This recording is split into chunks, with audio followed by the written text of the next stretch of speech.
সমষ্টি পুনৰ নিৰ্ধাৰণৰ চূড়ান্ত খচৰা আজি প্ৰকাশ পাইছে।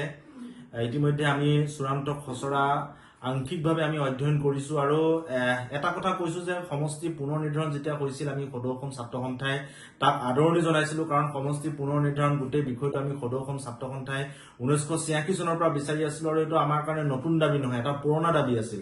আৰু যেতিয়া হ'ল তেতিয়া আমি খুব ভাল পাইছিলো, কাৰণ জনবিন্যাসৰ যি পৰিৱৰ্তন সেই পৰিৱৰ্তনে সমষ্টি পুনৰ নিৰ্ধাৰণৰ জৰিয়তে খিলঞ্জীয়া মানুহৰ অধিকাৰ সাব্যস্ত কৰা, খিলঞ্জীয়া মানুহৰ হাতত ৰাজনৈতিক অধিকাৰ থকাটো নিশ্চিত কৰিব বুলি আমি আশা ৰাখিছিলো। আৰু প্ৰথম পৰ্যায়ত যেতিয়া প্ৰথমখন খচৰা প্ৰকাশ পাইছিল, সেই খচৰাখনত আমি কেতবোৰ দিশ ইতিবাচক বুলি কৈছিলো আৰু ইয়াক এক ধনাত্মক আৰম্ভণি বুলি কৈছিলো। আৰু ডিব্ৰুগড়ৰ পৰা এটা সমষ্টি নাইকিয়া কৰা বা শিৱসাগৰ জিলাৰ পৰা এটা সমষ্টি নাইকিয়া কৰা এই বিষয়সমূহত আমাৰ আপত্তি আছিল, কিন্তু একে সময়তে আমি ইতিবাচক বুলি কোৱাৰ মূল কাৰণ আছিল যে ধেমাজিত এটা সমষ্টি বৃদ্ধি পাইছিল, লখিমপুৰত এটা সমষ্টি বৃদ্ধি পাইছিল, তিনিচুকীয়াত এটা সমষ্টি বৃদ্ধি পাইছিল, ইয়াৰ লগে লগে ৱেষ্ট কাৰ্বি আংলঙত এটা পাৰ্লিয়ামেণ্টাৰী চিট বৃদ্ধি পোৱাটো, লগে লগে BTRত 4টাকৈ চিট বৃদ্ধি পোৱাটো, এই কথা বতৰাবিলাক আমি ইতিবাচক আৰম্ভণি বুলি কৈছিলো।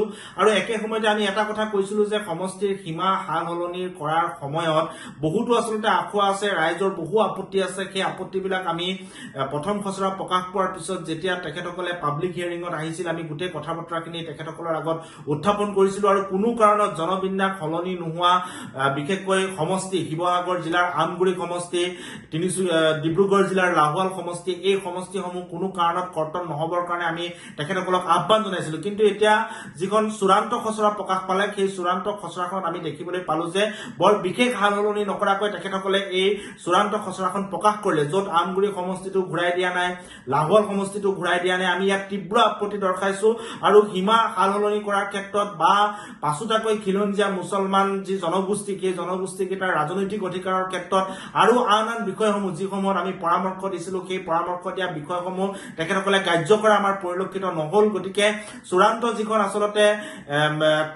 চূড়ান্ত যিখন সমষ্টি পুনৰ নিৰ্ধাৰণৰ তালিকা, সেই তালিকাখনক লৈ আমি সম্পূৰ্ণৰূপে সন্তুষ্ট নহয়। যদিও আৰম্ভণি ইতিবাচক আছিল, কিন্তু তাত যিবিলাক সাল সলনি কৰিব লাগিছিল সেইসমূহ কৰা আমি দেখিবলৈ নাপালো। আমগুৰি, লাহোৱাল এই সমষ্টিবিলাক ঘূৰাই দিয়া দেখিবলৈ নাপালো আৰু সীমা সাল সলনি কৰাৰ ক্ষেত্ৰত যথেষ্ট খেলিমেলি হৈছিল। সেইবোৰ আচলতে চিজিল নকৰাকৈ সমষ্টি পুনৰ নিৰ্ধাৰণৰ চূড়ান্ত খচৰাখন প্ৰকাশ কৰিছে। গতিকে আমাৰ আপত্তি আছে এই গোটেই কথা বতৰাখিনিত।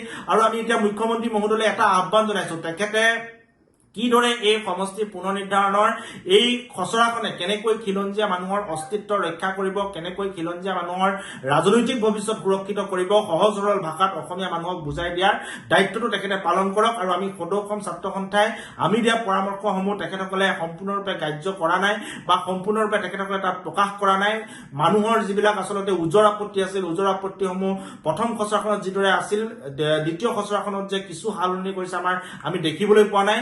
কেৱল 19টা বিধানসভা সমষ্টিৰ নাম সলনি কৰিছে, এটা লোকসভা সমষ্টিৰ নাম সলনি কৰাটোৱে আচলতে মূল ইয়াত সাল সলনি হৈছে, অন্য দিশত কিবা পৰিৱৰ্তন হৈছে বুলি আমি ভবা নাই। গতিকে এইখনক লৈ আমাৰ আপত্তি আছে আৰু আমি সন্তুষ্ট নহয়।